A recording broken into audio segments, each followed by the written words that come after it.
Good afternoon, everybody. Today is currently the 7th of March. I am making this video at my home in Palmer, Alaska. As I told you 2 weeks ago, if you watched my other video, we would be updating this every Sunday starting today. So the next one will be on March 14th. I've heard from a bunch of you guys, which has been awesome. I've got a lot of good information to share tonight.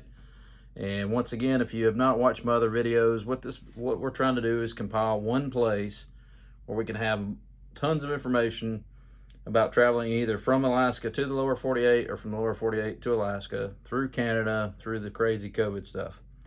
So I've made some notes to hit some highlights. I'll read a couple of emails that I got that I picked out to read. Going forward, if you have any questions whatsoever, please shoot me an email, bigskybblessing@gmail.com. Subscribe to my channel, hit the subscribe button, and like I said, weekly on Sundays, I'll be updating an updated video because it seems like the information keeps changing. So basically, anything I get, I'm going to share with everyone for YouTube. So anyway, let's get started real quick. So if you haven't seen my videos, I've made this trip 7 or 8 times. Please look at a lot of my other videos. I give some good tips on a few of them of what to expect coming up. What to have. For where to stay, the highway to travel, all that good stuff. I already have that video. So the main thing I'm going to hit on this video tonight is just different updates, different things, different questions that I'm getting along the way. As you know now, there's a COVID test requirement prior to entering Canada. I did look up a place in Great Falls. It's called Alluvion Health, and they're located at 601 First Street Avenue North, Great Falls, Montana. And I'm probably not pronouncing it right. I still have my hillbilly Georgia accent, but it's Alluvion Health. They do offer free COVID tests. It takes 2 to 3 days to get the results back. The problem is you're going to be sitting in Great Falls 2 to 3 days. So I did talk to one gentleman that left South Carolina, and I think he stopped somewhere along the way or got it done. But you got 72 hours from the time you take the test, and you got to get the results. So that's the hard part. You got to get your results. You're getting it in 48 to 72 hours. So it makes it kind of tough. I don't know if you want to stage yourself in Great Falls. In fact, I would absolutely love to hear from people of what they are doing with that. That'd be awesome. But you could get it done in Great Falls and then stage there. But the guy I talked to in South Carolina, he got it done somewhere on the road. And then by the time he hit the border, he got his results, which were negative. So he had it, and it met with the 72-hour requirement. But the requirement, 72 hours prior to getting to the Canadian border. So make sure you have that done. Another question I've been getting a lot of is transporting guns through Canada. I flew all mine up. Matter of fact, I went back to Georgia. The reason I didn't do a video last week, I've been back in Georgia, Alabama, and I flew even some more guns that I've had for a while. And I flew a bunch of ammo up with me. I find that to be the easiest. You can get a permit to carry long guns through Canada. Handguns are pretty well non-existent being able to. Rounds, you can have up to, I did learn this week, you can have up to 5,000 rounds of ammunition. So you can carry 5,000 rounds of ammunition through Canada. I would call and declare that before, and I will give a number here in a little bit of where to call and get some better information. That way you're hearing it from the actual person, not me. Long guns can go through Canada. Like I said, if I was lucky, I flew all my stuff up. Another question I'm getting is how to ship stuff up to Alaska. So I talked to several people that's gotten transported up to, getting moved up to like Kodiak and places like that. The absolute best thing you can do, or my recommendation that I hear great recommendations on, is Alaska. I love Alaska Airlines as a passenger, but believe it or not, Alaska Airlines also has a cargo department. So you can go to Alaska Airlines cargo department. Most time it'll be separate depending on where you're shipping it from. It'll be separate from the actual where you would check in as a passenger, but you can ship it up cargo. And the only thing is, when you get there, you just get it from the cargo section. So that is an option that a lot of people do. I would definitely check Alaska Airlines cargo. They seem to be the best to work with. They cover pretty well every city you could want to move to in Alaska. They're really incredible. And if they don't, they interline with somebody that does.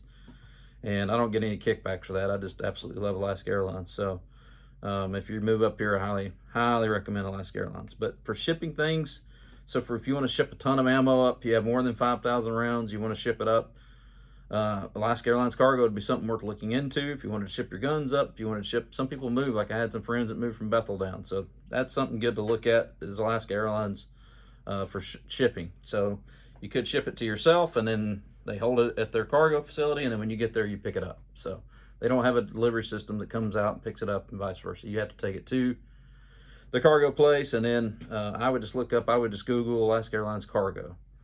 I'm going to read a couple emails that I got over the course of the last 2 weeks since we last did our last video.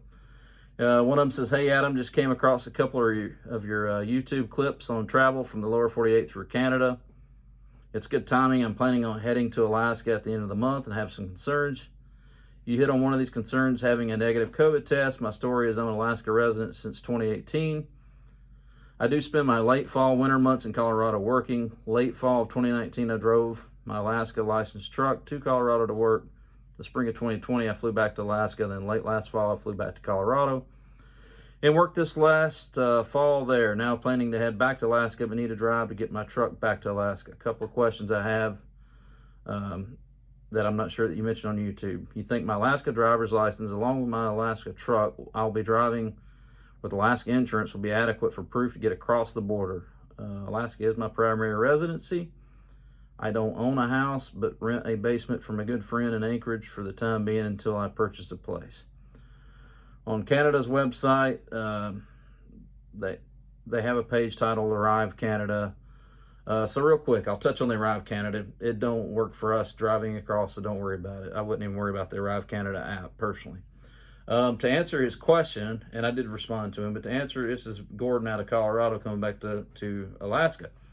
To answer Gordon's question, and if anybody else is running the same thing, it is critical, and I'm going to cover this again in a minute, but it is super critical. If you're driving from the lower 48 to Alaska, or vice versa, if you're driving from Alaska to the lower 48, I'm hearing there's a 50%, and I'm going to nail this in again so that way you understand. I'm hearing there's a 50% rejection rate from the Canadian border people at this time of people letting us Alaskans either down or up. It's even tougher coming south for whatever reason. The people in Beaver Creek are just unreasonable from what I understand. But make sure, so to answer Gordon's question, make sure when you get to the border, I wouldn't mention nothing about renting from the basement because that could kind of sound iffy, but make sure, you know what, they've never really asked me like, hey, where, do you own, do you rent? I never got asked that. So now a lot of people are, I'm going to cover that in a second, but for having Alaska driver's license, Alaska insurance, going back up, make sure you say, hey, I've been in Colorado for a little while doing whatever, I'm going home. And home is Alaska. Home is my primary Make sure you say Alaska is your primary residence. Use your proof as your driver's license, and they should not give you any problems. They haven't ever given me any problems. But it has to be you going to your primary residence. I wouldn't admit the basement. That's just my advice.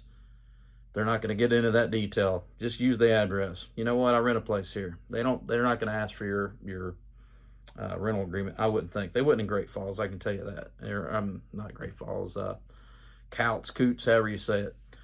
We'll read one more email, but I cannot hammer that in enough, and we're going to go over that again. I had Mago reach out to me. She's actually a Canadian resident, so she's got us all beat. She's doing better than all of us. But I'm assuming Mago could be a he. I hope it's a she. Either way, I don't care. So Mago, it says Mago Telecom, so it's kind of hard to justify who it is. But anyway, Mago is asking, says a Canadian citizen awaiting visa paperwork to go to Alaska, to be working in Alaska, and was asking questions about going through. To answer Mago's questions real quick, once you're through the border, you shouldn't have any issues. Now, I haven't been in the province she's asking about, like Saskatoon or Saskatchewan. I know I've messed those names up with my hillbilly accent. I haven't been through those. I've only been through Alberta. And you've got to, for us U.S. citizens, we have to cross at 4 places. So I recommend Cowts or Coots. It seems to be the easiest.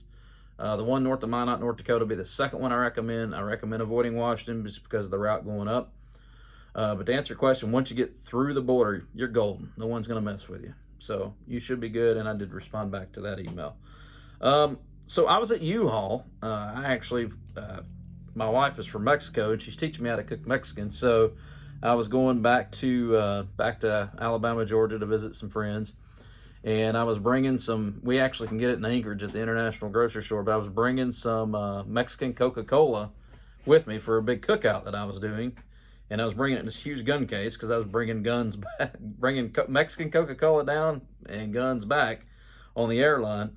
And I went to U-Haul and grabbed some bubble wrap. And I have never seen, I'm going to post a video after this, I've never seen so many U-Haul trucks in my entire life. Tons of U-Haul trucks. So I asked the person in there, I said, hey, I said, and I live in Palmer. This is in Palmer, by the way.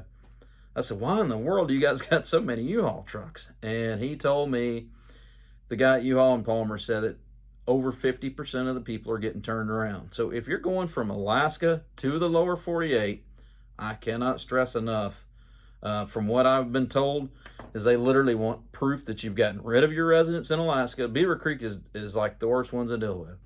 They want proof that you got rid of your residence in Alaska.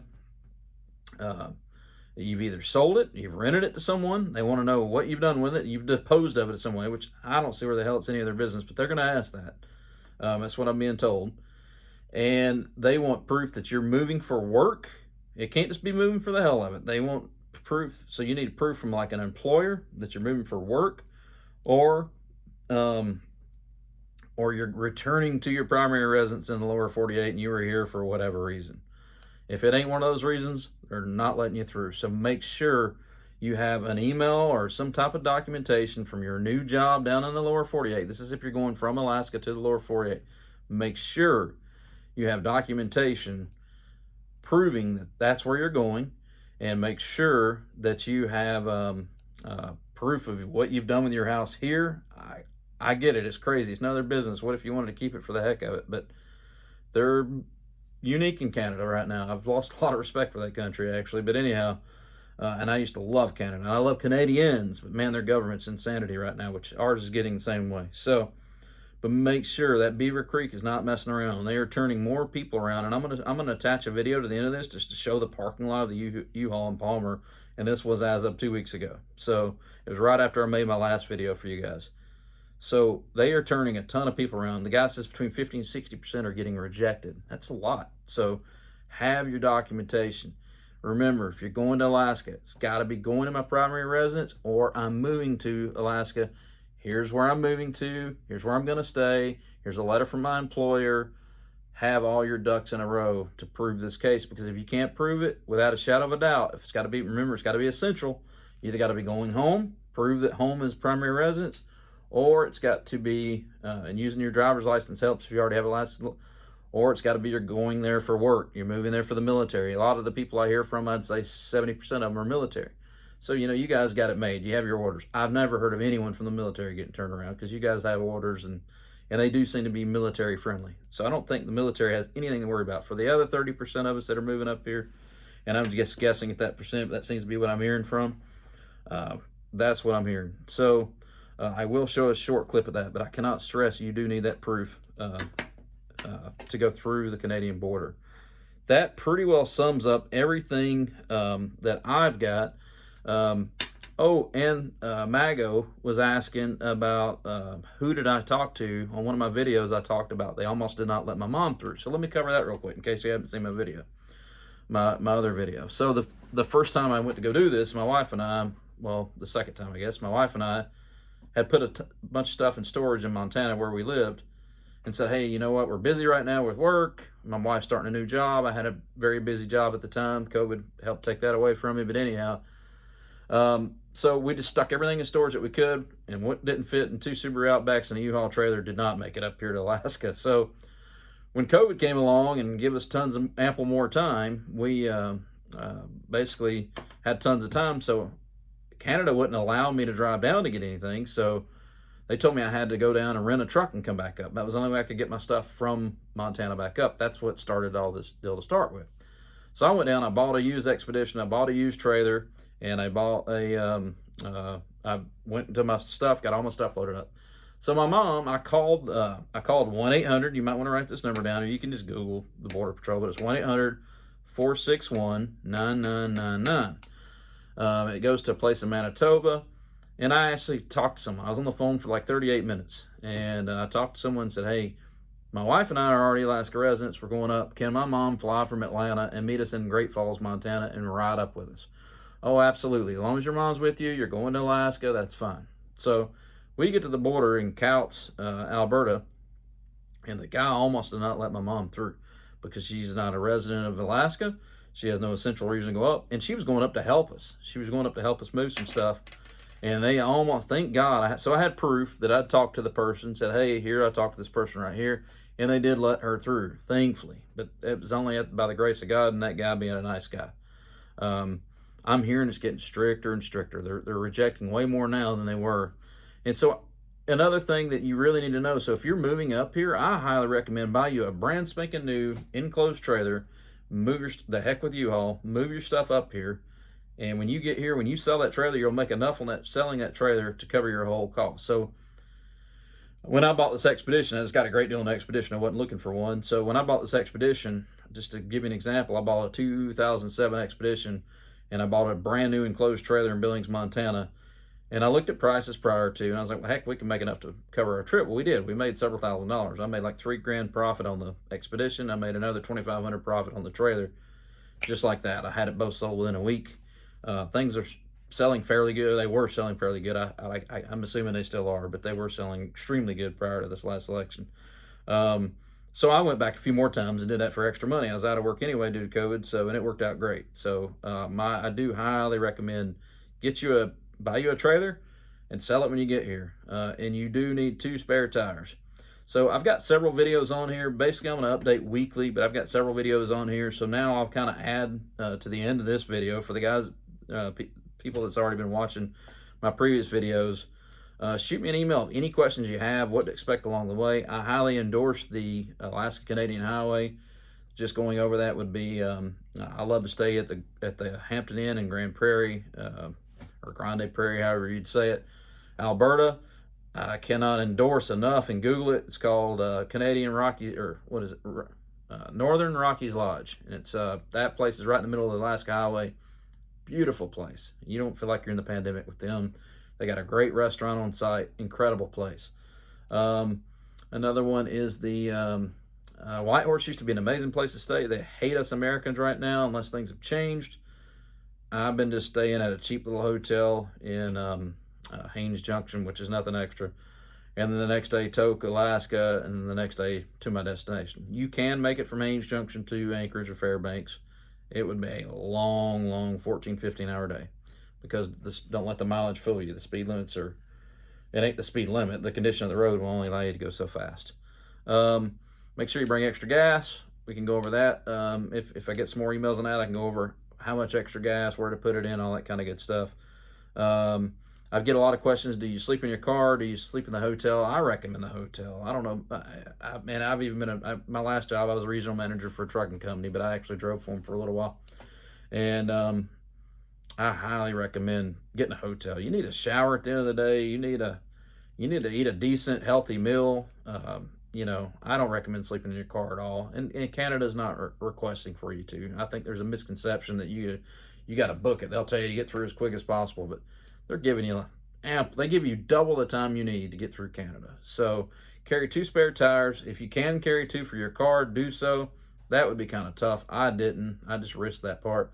I do carry 2 spare trailer tires because I've had several trailer blowouts. And take my advice, keep the spare tire handy because when you need it, the last thing you want is it underneath something you're hauling, because I went through that one time too. I was a fat guy stuck underneath the Subaru trying to get the spare tire out. So any other questions you have, please shoot me an email, Big Sky Blessing, and it's not blessings, it's blessing@gmail.com. I do read your comments most of the time. I'm kind of behind on some of the comments. I don't think their last one had a lot. We will update. The next one will be March 14th. I look forward to hearing your questions. I look forward to meeting everybody when you come up here. I look forward to doing anything I can to absolutely help you guys. And any information you need, please shoot me an email. Someone else probably has the exact same question. Check out my other videos. I go into more depth about what you need along the way. But this video mainly was centered around going to and from the lower 48 in Alaska. I hope the tips help. I'm gonna add the U-Haul video here at the end, and I look forward to talking to everybody. I hope you all have a good week and have a blessed time coming up here. And let me know if I can do anything to help. Thank you so much. So this is the U-Haul in Palmer, Alaska. It is literally wrapped. This place is huge. This crow won't shut up.